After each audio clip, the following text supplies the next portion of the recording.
We've got Ang Pao's red packets, new cloves, yes, Konghae Fat Choi. It's pretty much Chinese New Year.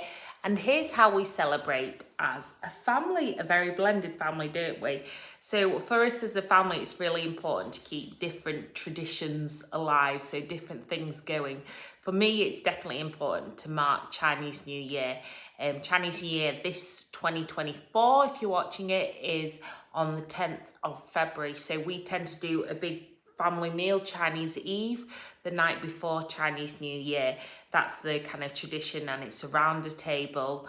It's all about sharing food, which is why sometimes the tradition is steamboats, which is the hot pot where you're dipping in like a liquid fondue almost. You're using two different soup stocks, normally one spicy and one more of a stock base. And then we're dipping in, putting in our different veg, fresh veg. We've got a grill for the table for all the meat and fish and all that. And then we always have to still have, for our family, chicken nuggets and chips on offer so that people can just grab whatever they fancy, as well as spring rolls. Spring rolls are quite traditional at Chinese New Year as well. You've also got wonton soup. Anything that's round often is quite a traditional dish. Steamed fish is supposed to bring prosperity. The wonton soup is supposed to bring wealth. And then there's different dishes that mark different parts of like having wealth in your life, having prosperity, having health. And as we say, health is wealth. So there's all sorts of traditions when it comes to the food. But the thing on my agenda this week is a big spring clean. So the idea, which I love, is that you, out of last year, get rid of any evil demons and spirits and vibes in your house. Have a full spring clean. You've got to do this before the actual Chinese New Year, because otherwise then it's bad luck. So do your washing, you get new clothes if you can afford it.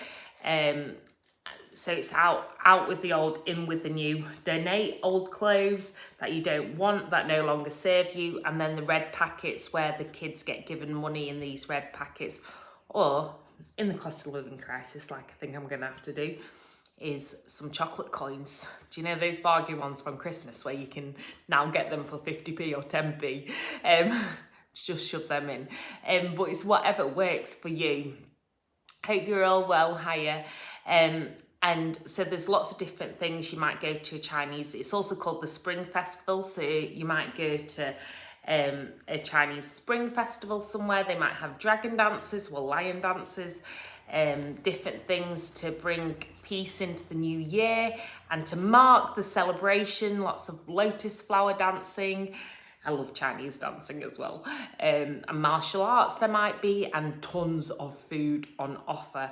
And the great thing about steamboats and hot pots when it comes to us food, it's all about sharing and union and bringing people around the table.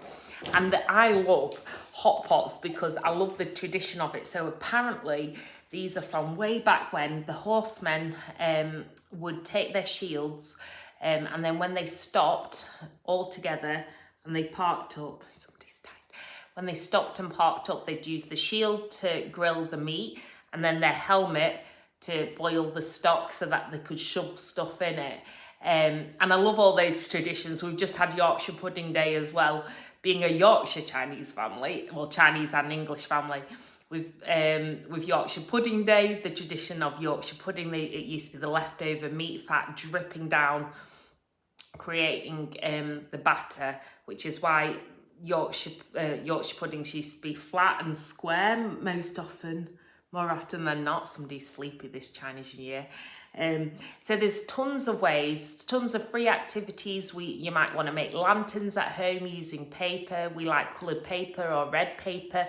Red and gold are Chinese good luck colours. So my Chinese name is Mei Lan, and that's why as well a lot of my logos are all red and gold, or bamboo, or an orchid, because my name means Mei Lan, beautiful orchid. So there's all sorts of things that you can do to celebrate Chinese New Year. I'd love to know how you're celebrating. I always think it's good to mark different people's cultures, especially in the household, but also elsewhere as well. Everyone We all need to learn about each other's celebrations and cultures. And for me, as a blended family, it's really important to have those kind of elements of your heritage involved in your traditions, whether it be your Leeds, your Barnsley, your Sheffield, your Yorkshire traditions, and your Chinese traditions. And I think especially when you're living in England or another country to where you're also from, it's really important to have that kind of connection as well, and just feel part of a community, which is why online is great as well. Anyway, sending so much peace, so much love. She's got her new sparkle coach for my personal training on, as have I, and lots of shimmies, and she's asleep. So see you soon, guys.